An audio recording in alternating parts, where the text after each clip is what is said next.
Olá, bem-vindo ao curso de variáveis complexas. Eu sou Marcos Paulo e nessa aula falaremos sobre as funções harmônicas. Antes de começar a falar efetivamente sobre funções de variável complexa, eu vou fazer algumas considerações em relação a funções de duas variáveis reais. Aliás, várias vezes eu vou fazer observações sobre essas funções.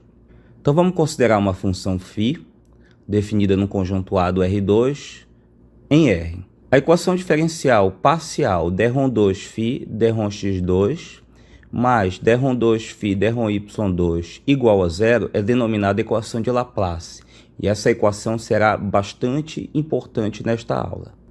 Se uma função φ tem as derivadas parciais de primeira ordem, de segunda ordem e as derivadas parciais mistas, todas contínuas, e se além disso ela satisfaz a equação de Laplace, denominaremos φ de função harmônica.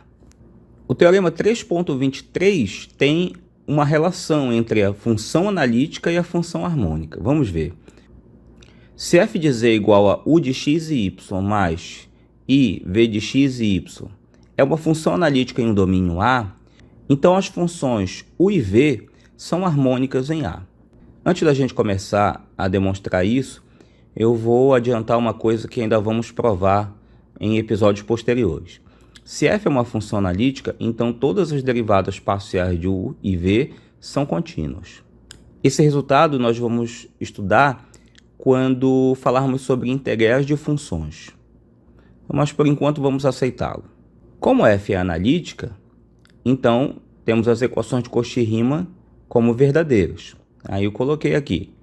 Derivada de u em relação a x igual a derivada de v em relação a y, e derivada de u em relação a y igual a derivada de v em relação a x com sinal negativo. Aí eu derivo as equações em relação a x e depois derivo em relação a y. E agora eu vou raciocinar sobre a segunda derivada de u. Por essa primeira igualdade, fica v derivada em relação a x e em relação a y. E agora eu vou lembrar outra coisa do cálculo de função de duas variáveis. A gente pode inverter a ordem da derivação. Então eu coloco como v em relação a y em relação a x. E olhando para cá, multiplicando essa aqui por menos 1, eu concluo que a segunda derivada de u em relação a x é igual ao oposto da segunda derivada em relação a y. Ou seja, foi verificada a equação de Laplace. Então, u é harmônica e da mesma forma você pode provar que v é harmônica. Eu recomendo que você pause o vídeo e prove esta afirmação. Para isso, você vai ter que olhar para essas equações aqui e montar um quebra-cabeça tipo esse que eu fiz bem aqui.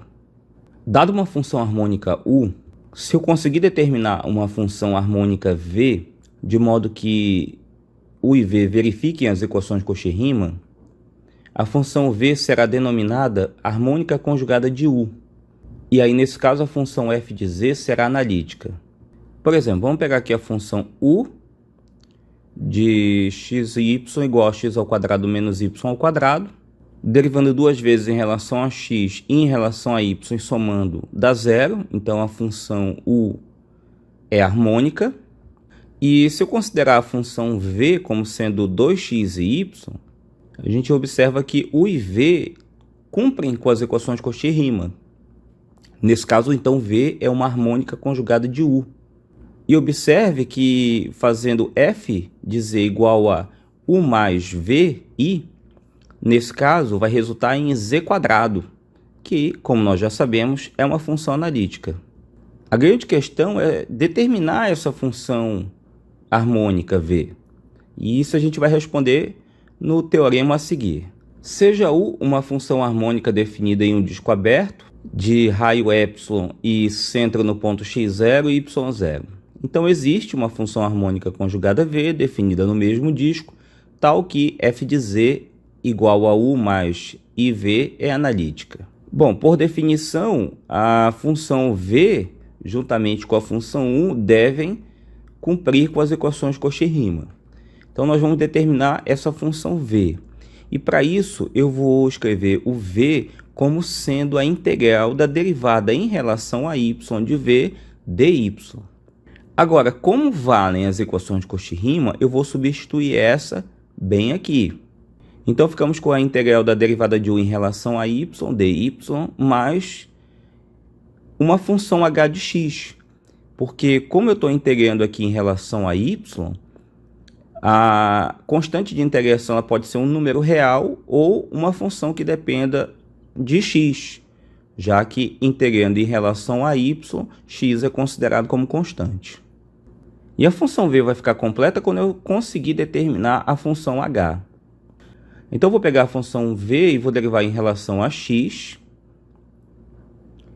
Então, eu fico com derivada de v em relação a x igual a derivada em relação a x da integral de derivada de u em relação a x dy mais a derivada de h de x.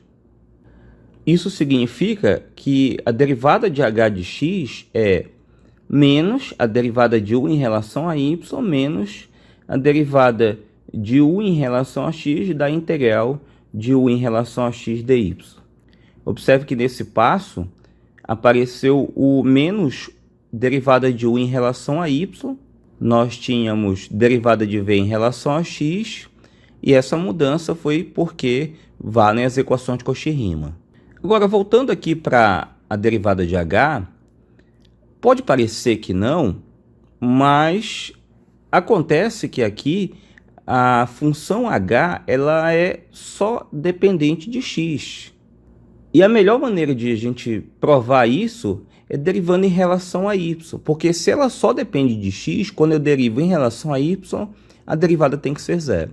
Pois bem, derivando h em relação a y, eu vou ficar com a segunda derivada de u menos derivada de y da derivada de x da integral da derivada em relação a x.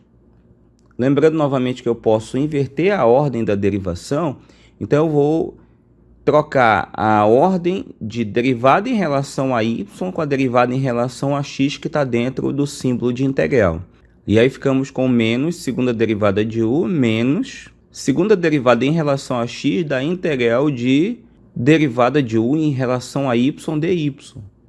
E aqui nesse cochete eu tenho a primitiva da derivada.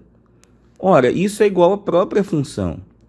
Então, temos menos segunda derivada de u em relação a y, menos segunda derivada de u em relação a x. E como u é uma função harmônica, ela obedece à equação de Laplace e por isso dá zero.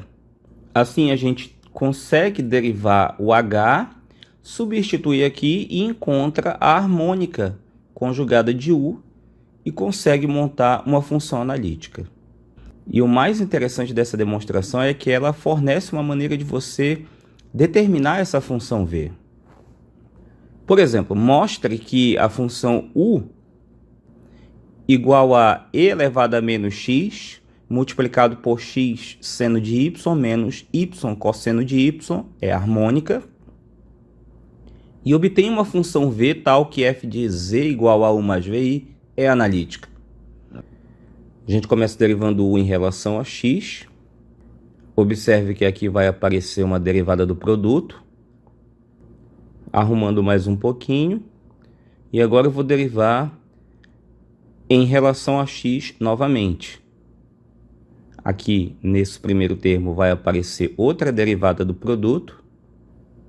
E fazendo as simplificações, eu tenho aqui a segunda derivada como menos 2e elevado a menos x seno, mais x e elevado a menos x seno, menos y e elevado a menos x cosseno. Agora, trabalhando aqui na função u, derivando uma vez, e aí multiplicando o parêntese, tudo por e elevado a menos x, e derivando novamente, onde aqui eu também tenho derivada do produto, o resultado é menos x e elevado a menos x seno, mais 2e elevado a menos x seno de y, mais e elevado a menos y cosseno de y. Então, cada termo da segunda derivada de u é simétrico a um termo da segunda derivada de y. Dessa forma, somando, essas derivadas dá zero e u é harmônica. Conforme manda a demonstração no teorema, eu vou pegar essa equação que tem a função v e vou trabalhar em cima dela, junto com as derivadas de u em relação a x e em relação a y. Aí agora eu tenho que calcular esta integral, sendo que essa primeira aqui é por partes, então cuidado, não esqueça da fórmula por partes. A gente vai ter um cancelamento de e elevado a menos x cosseno, com o que vai aparecer aqui no final. E para continuar, eu derivo, daí eu derivo em relação a x, para eu poder determinar a função h. Só que lembrando que o e v verificam as equações de Cauchy-Riemann, então o v é igual a menos u em relação a y. E agora eu substituo essa expressão aqui. E agora a gente faz as simplificações. Observe, eu tenho menos e elevado a x, x cosseno. Está aparecendo aqui do outro lado também. Menos com menos mais, e elevado a menos x, y seno. Está aqui. Menos com menos mais, e elevado a x cosseno. Está aqui do outro lado também. Então, a derivada de h em relação a x é zero, logo, h é constante. E, portanto, a função harmônica conjugada de u é x elevado a menos x cosseno de y, mais y elevado a menos y seno de y, mais a constante k. Nesse exemplo, a gente vai fazer o contrário. Dada a função f de z igual a u de x e y mais e elevado a y seno, a gente vai determinar a função u de modo que f seja analítica. Começa derivando v em relação a x e em relação a y e aplica na equação de Laplace para verificar se o v satisfaz. Nesse caso, eu tenho menos e elevado a y seno mais e elevado a y seno, que dá zero, então v é harmônica. E aí eu penso na função u como sendo a primitiva da derivada de u em relação a x, mais uma constante de integração que pode ser um número real, ou nesse caso uma função que dependa de y, já que derivando em relação a x, y é observado como constante. Como u e v devem satisfazer as equações de Cauchy-Riemann, então eu posso colocar como integral de v em relação a y dx mais h de y, onde a derivada de v em relação a y está bem aqui na equação 1, e daí eu concluo que u é igual a menos e elevado a y cosseno h de y. Resta agora nós determinarmos a função h. E para isso eu vou considerar aqui essas equações. Eu começo com uma das equações de Cauchy-Riemann, no caso a derivada de u em relação a y igual a menos derivada de v em relação a x. Aqui está a função u, eu já vou derivar, só vou lembrar para você que menos derivada de v em relação a x está aqui na equação 1. Então, fazendo as devidas substituições, eu fico com derivada de h igual a zero. Então, h de y é a constante k e, portanto, a função u é menos e elevado a y cosseno mais k. Para finalizar, vamos considerar um campo de velocidade fluido bidimensional, que eu vou representar pelo campo vetorial f igual a p de x e y mais i q de x e y. Supondo que esse campo vetorial seja irrotacional, ou seja, que o rotacional de f seja o vetor nulo, e supondo ainda que o divergente de f seja zero, isso significa que a derivada de q em relação a x é igual à derivada de p em relação a y, e a derivada de p em relação a x é igual a menos a derivada de q em relação a y. Vamos então definir uma função complexa f de z igual a u de x e y mais i v de x e y, pela fórmula p de x e y menos i q de x e y. Observe que a parte real u é a função p e a parte imaginária v é a função menos q. E daí, se eu derivar então o u, significa derivar o p em relação a x e em relação a y. E se eu derivar v em relação a x e em relação a y, significa derivar, respectivamente, menos q em relação a x e menos q em relação a y. Vamos observar agora que, em relação à função f, ela verifica as equações de Cauchy-Riemann. Veja, derivada de u em relação a x, por definição, é derivada de p em relação a x. A condição do divergente dá derivada de p em relação a x igual a menos derivada de q em relação a y. E ainda por definição, isso é igual a derivada de v em relação a y.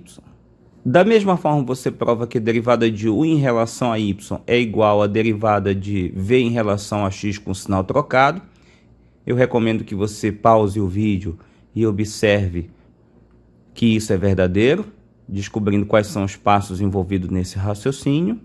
E agora vamos fazer a seguinte suposição. Vamos imaginar que P e Q tenham derivadas parciais contínuas. Então, segue do teorema 3.17. Esse teorema foi do vídeo anterior. Se uma função tem derivadas parciais contínuas, tanto para U quanto para V, e U e V satisfazem as equações de Cauchy-Riemann, então F é diferenciável. Ou seja, F é analítica e o campo F é conjugado de uma função analítica. Vamos ver por quê. Por definição, eu tenho F igual a P mais IQ, mas nós definimos o P como sendo o U e o Q como sendo menos V. Então, U menos IV. Isso corresponde ao conjugado de U mais IV, e que é o conjugado da função f que nós definimos anteriormente. Agora eu vou precisar de um resultado que a gente também vai provar futuramente. Toda função analítica possui uma primitiva que também é analítica. Então vamos considerar f como sendo φ mais iψ, a primitiva da função analítica f. Então a derivada de f maiúsculo é igual a f minúsculo. Pela observação que a gente fez agora há pouco, então, essa função f é uma função analítica. E o primeiro teorema dessa aula, o teorema 3.23, garante, então, que a função φ é harmônica. Considerando, então, o gradiente de φ, que é derivada de φ em relação a x mais derivada de φ em relação a y, lembrando que f maiúsculo é analítica, então valem as equações de Cauchy-Riemann. Por isso eu posso colocar derivada de φ em relação a x menos e derivada de π em relação a x. Ora, mas isso é o conjugado de φ em relação a x mais i π em relação a x, que é justamente o que nós temos aqui em cima. Ou seja, derivada de f maiúsculo, que é a primitiva de f. E pelo resultado que nós provamos agora há pouco, o gradiente de φ corresponde ao campo vetorial f. Então, o gradiente de φ corresponde ao campo de velocidade f. Devido a esse fato, a função φ recebe o nome de função potencial de f. E dependendo do contexto, o nome função potencial pode mudar. Nesse caso, a gente tem um potencial de fluxo. A sua harmônica conjugada é a função do fluxo. As curvas de nível são denominadas equipotenciais. Em cada equipotencial dessa, a carga hidráulica é constante. E as curvas de nível da função π são denominadas linhas de fluxo, que elas indicam a trajetória do fluido. No próximo episódio falaremos sobre as funções elementares. Vamos estender as ideias de funções exponenciais, logarítmicas, potências e trigonométricas, que já conhecemos para números reais, também para o contexto dos números complexos. Muito obrigado pela audiência. Não se esqueça de curtir, compartilhar, comentar e tirar suas dúvidas aqui comigo. Muito obrigado e até a próxima.